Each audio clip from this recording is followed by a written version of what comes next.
Hey everyone, and welcome back to our channel. So in today's video we are going to be talking about these trending clips from TikTok. So here's what's happening.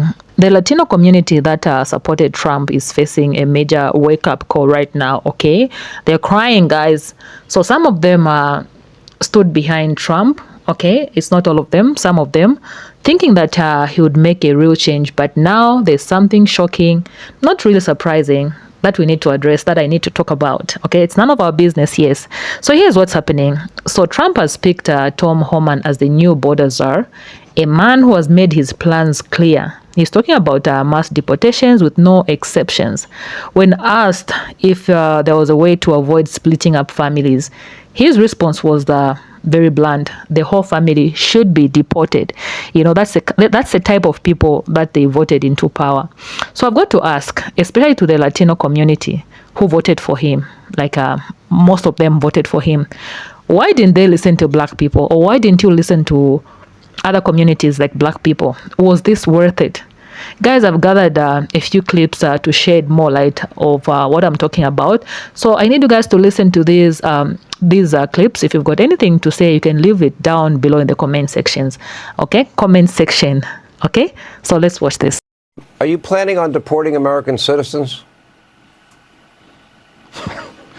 No, exactly not. Look, the view, it's like the island of misfit toys.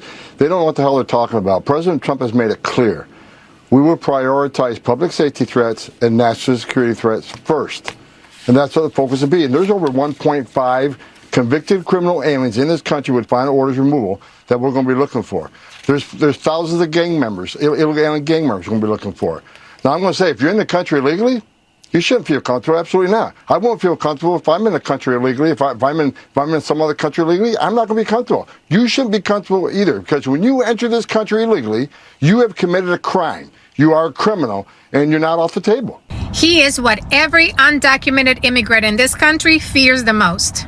And Donald Trump just picked him as the next border czar.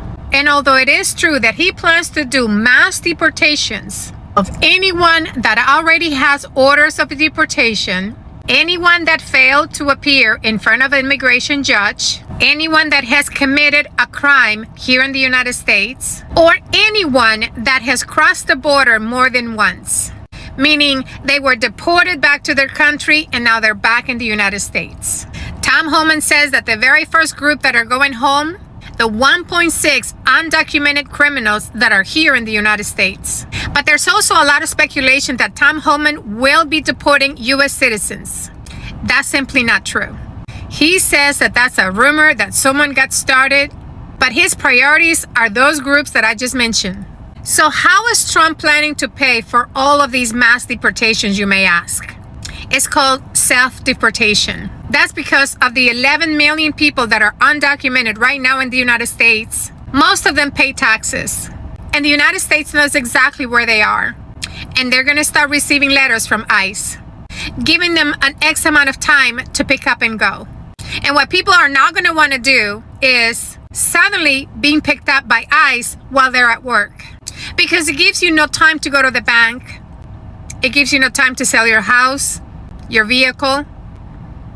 They put you in a holding cell, and within 24 hours, you're back in your country. People are just going to choose self-deportation, especially if they're giving them 90 days to leave the country. They're going to want to put their affairs in order, sell a house, pack the vehicle, take their belongings. So in the next 4 years, we're going to see a lot of people who are just going to pick up their things and leave the country, all on their own. Well, some more Trump fucking news. This is getting hilarious. I don't think that you guys know how this administration is going to be strong. When I'm saying strong, I'm talking about strong. Check this out. Donald Trump just appointed Tom Homan as the border czar to deal with the border issues and also deportation. Let me tell y'all something. Tom Homan is not nobody to play with.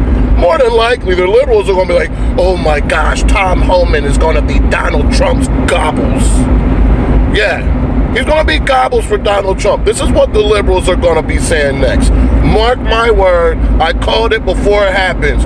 But Tom Homan is nobody to fuck with and nobody to play with. That man means business. You know what, Donald Trump? You ain't playing. You gonna let the world know. You gonna let America know. You gonna get this fucking job done. These liberals are probably gonna get deported with them, which I hope. Man, get him the fuck out of here. Let's go. Donald Trump 2024. Man, this man is making some serious, hardcore choices. And he's not playing about his name, man. Y'all better wake the fuck up. He cares about America. He's going to make it about America first.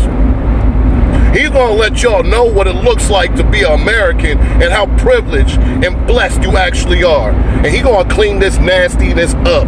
Point blank, period. Tom Homan? That motherfucker's a gangster.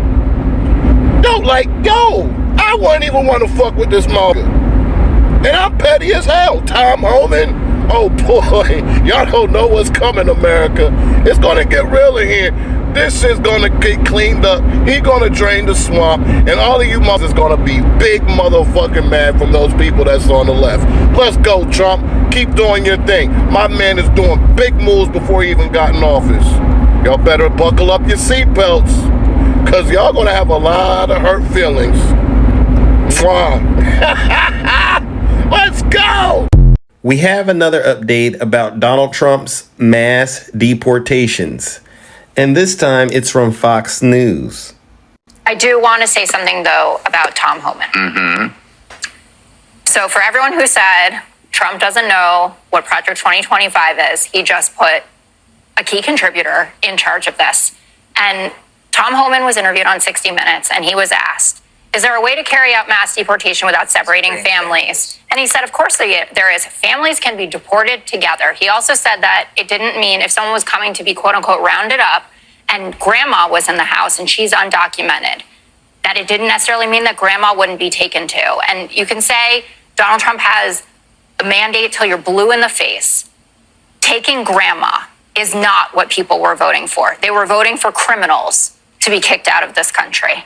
I have to say that at times I feel like I'm living in an alternative universe, because there is no way that Trump's potential secretary for the Department of Homeland Security said this. We have seen one estimate that says it would cost $88 billion to deport 1 million people a year. I don't know if that's accurate or not. Is that what American taxpayers should expect? What price do you put on national security? Is it worth it? Is there a way to carry out mass deportation without separating families? Of course there is. Families can be deported together. Now, let me be clear. It's not that I don't think that Trump and his cronies have the ability to think like that, but the fact that he felt so blatantly comfortable to say that on national television just days before the election, that he thinks is appropriate that America spends $88 billion a year on mass deportation. But no fear, don't worry about separations of families. They're all going to be deported together. That is what he said. And for first-generation immigrants, please do not think that you're safe, because you're not.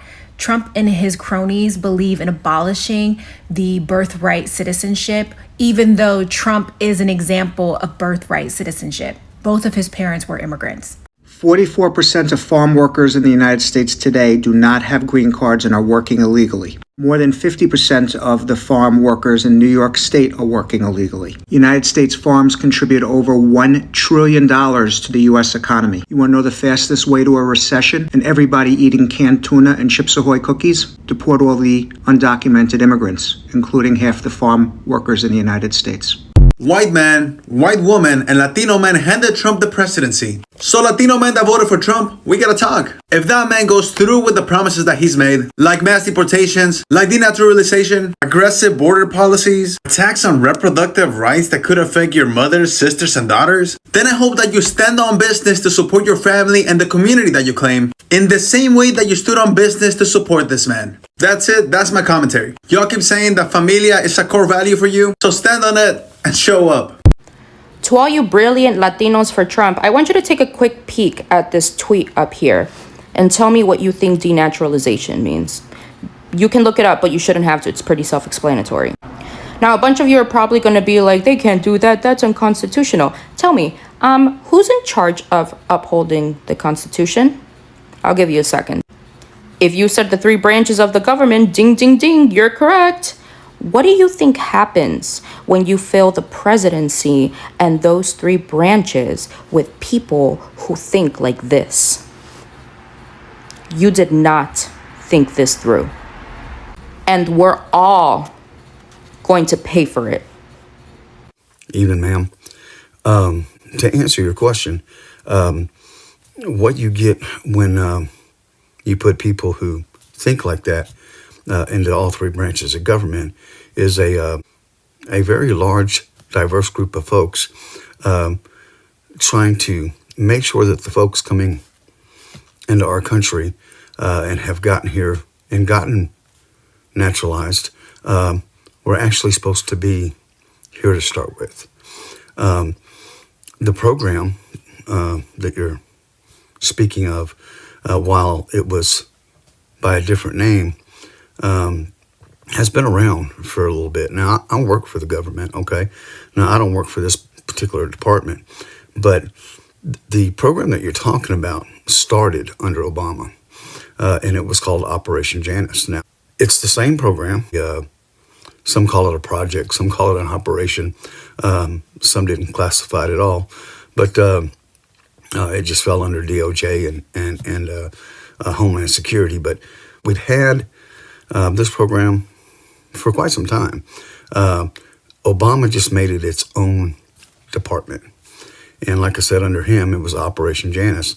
Now, when Trump came in the first time in 2016, he expanded on the program, and it, everybody thinks of it as like Trump's denaturalization project, but it really, like I said, it was already a thing, and it was its own entity when Trump just expanded onto it. Then when Biden got into office, Biden utilized it too. I mean, whether you agree with his immigration policy or not, he also utilized this program. He just it didn't have a name, right? It reverted back to just being under the DOJ and Homeland Security. Folks within ICE, they all kind of manage that particular department, but it's all the same program. Bar you being someone who is naturalized, who falsified your documentation, are on the terrorist watch list, or was set to be deported and you hid information like that, bar you being any of those types of people, ma'am, you have nothing to worry about, okay? This is part of our government trying to make sure that our U.S. citizens, okay, are safe. That's all this program is designed to do. I understand there's been a lot of rhetoric over the last 4 years and whatnot, but this is part of what comes with that particular job, so we can keep Americans safe, ma'am. That's all. It's nothing nefarious, okay? Have a good night. Operation Janus, launched during the Obama administration, was a program aimed at investigating cases where naturalization may have been obtained fraudulently. Initiated by the Department of Homeland Security, DHS, this operation focused on identifying individuals who were naturalized despite having prior deportation orders or criminal records. It primarily stemmed from a gap in fingerprint data, as early cases lacked electronic fingerprints, making it harder to track individuals with aliases or incomplete records. The purpose of Operation Janus was to improve the integrity of the naturalization process by checking approximately 315,000 naturalization cases where fingerprint data was missing. The Obama administration's involvement was mostly in setting up the initial framework to investigate these cases, which later continued and expanded under the Trump administration. In 2017, the Trump administration took it further by launching Operation Second Look, a follow-up to Janus, which involved reviewing an additional 700,000 immigration files for similar issues. Both initiatives led to increased denaturalization actions under Trump, targeting individuals who allegedly committed fraud during their naturalization process. 49 source, 50 source, 51 source. Operation Janus did not end, but evolved over time and was particularly active under the Trump administration. The current status of any direct successor to this program may depend on policy shifts and the level of focus DHS and the Department of Justice place on denaturalization cases under successive administrations. The denaturalization program under the Trump administration refers to an effort primarily through the denaturalization section within the Department of Justice, DOJ, to identify and revoke the citizenship of individuals who were found to have obtained it fraudulently or through misrepresentation. Here's a summary of the program. Background. In 2018, the Trump administration expanded efforts to scrutinize and possibly strip citizenship from naturalized Americans found to have lied or omitted information during their naturalization process. These efforts focus particularly on individuals with criminal backgrounds, suspected national security risks, and those who failed to disclose prior deportation orders or other issues that could have affected their eligibility for citizenship. Operation Janus. The Operation Janus initiative, launched earlier but ramped up under Trump, involved reviewing cases where fingerprint records were not available in digital immigration files. This led to identifying naturalized citizens who might have used multiple identities to conceal previous deportations or disqualifying information. Denaturalization. Section. DOJ. In 2020, the DOJ officially created a denaturalization section within its civil division, which was dedicated specifically to handling these cases. This section investigated cases where individuals may have obtained citizenship illegally, such as through falsified documents or undisclosed criminal histories. The U.S. government currently uses several programs and agencies to investigate and respond to naturalization and immigration fraud. Notable among these is the Fraud Detection and National Security Directorate, FDNS, a division of U.S. Citizenship and Immigration Services, USCIS. Established to identify and deter immigration fraud and threats to national security, FDNS collaborates with law enforcement and other agencies to investigate suspected fraud, screen applicants, and conduct administrative inquiries and site visits. FDNS processes thousands of cases annually, handling everything from fraud risk assessments to developing strategies to prevent and address potential abuses in the immigration process. Another program under FDNS, the Administrative Site Visit and Verification Program, ASVVP, performs inspections to validate information provided in immigration applications and identify cases for deeper investigation. This includes actions like site visits, background checks, and collecting information from open sources like social media while adhering to privacy regulations. FDNS collaborates closely with Immigration and Customs Enforcement, ICE, which conducts criminal investigations when fraud is found that may also represent a criminal threat. Source 6090 source.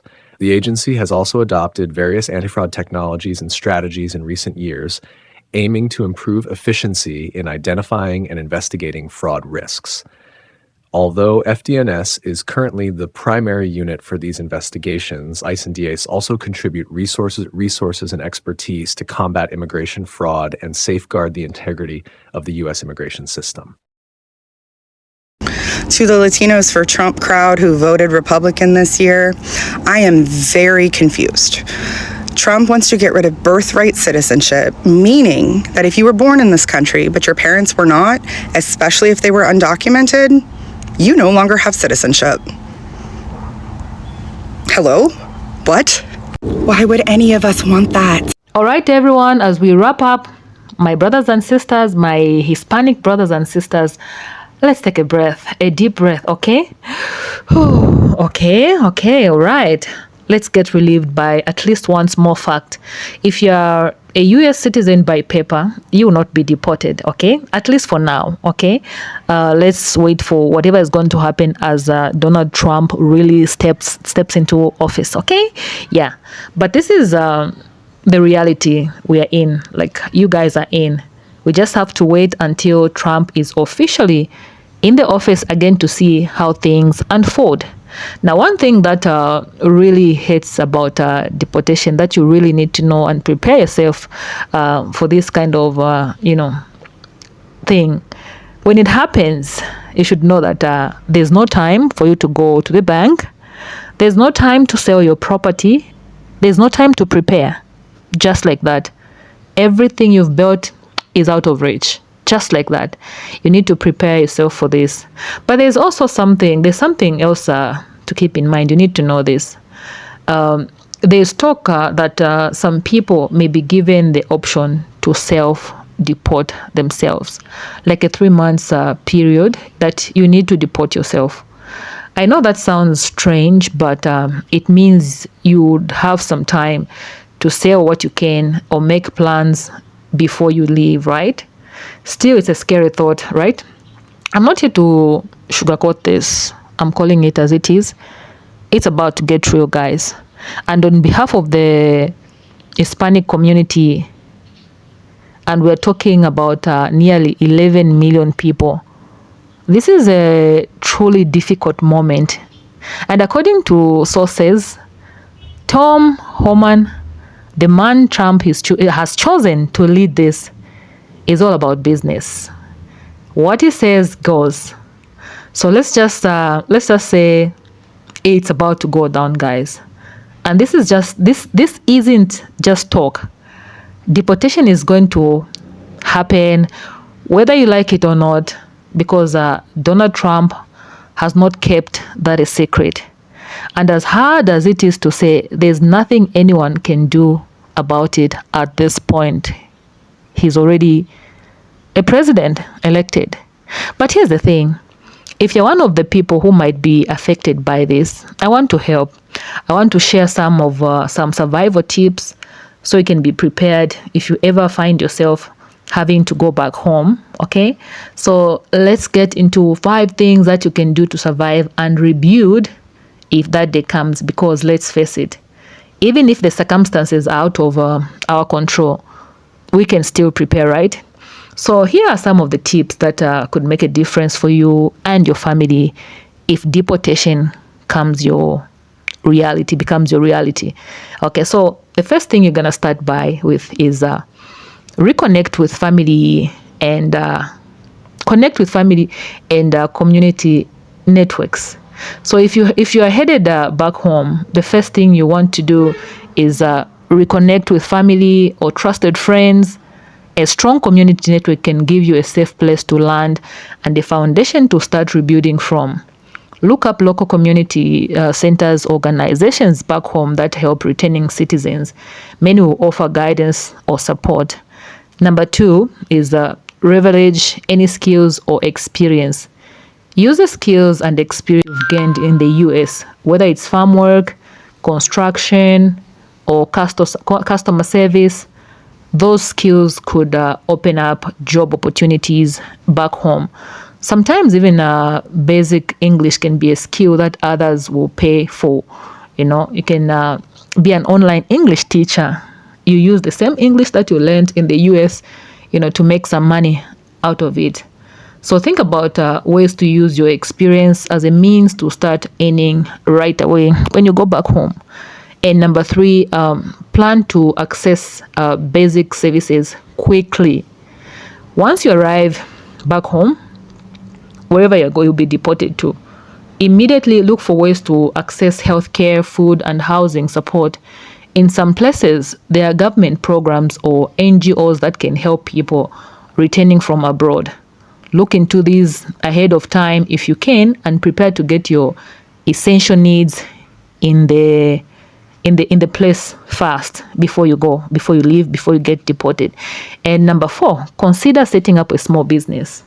If you have a bit of savings, consider setting up a small business back home, even something simple like selling goods or providing services. Many deportees have been able to support themselves by starting a side hustle using the money they've saved to buy goods in the US, and they can resell back home. Okay. And number 5, stay connected to people in the US. Even if you've been deported, try to stay in contact with family, friends, or allies in the US. They might be able to offer some financial support help with information, or just provide the emotional connection you need as you transition. Yeah, staying connected can be a huge emotional boost, and this is something a lot of us might not realize. Okay, this is how serious this is about the illegal immigrants in the US. It's over 40% of farm workers in the US are undocumented.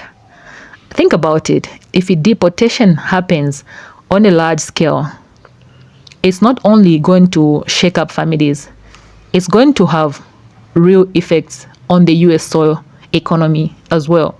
But Trump's admission is already talking about plans to address that, I guess. I think so. I mean, for him to come up with all these plans, ideas, I think maybe he has a plan for the US, right? We'll just have to wait and see what they've got in store. Okay, so to everyone facing this reality, please know you're not alone. Okay, you're not alone. You are not alone. There are resources out there, and with some planning, there are ways to rebuild. It's unfortunate that this is happening. Bad choices. And my heart goes out to those affected.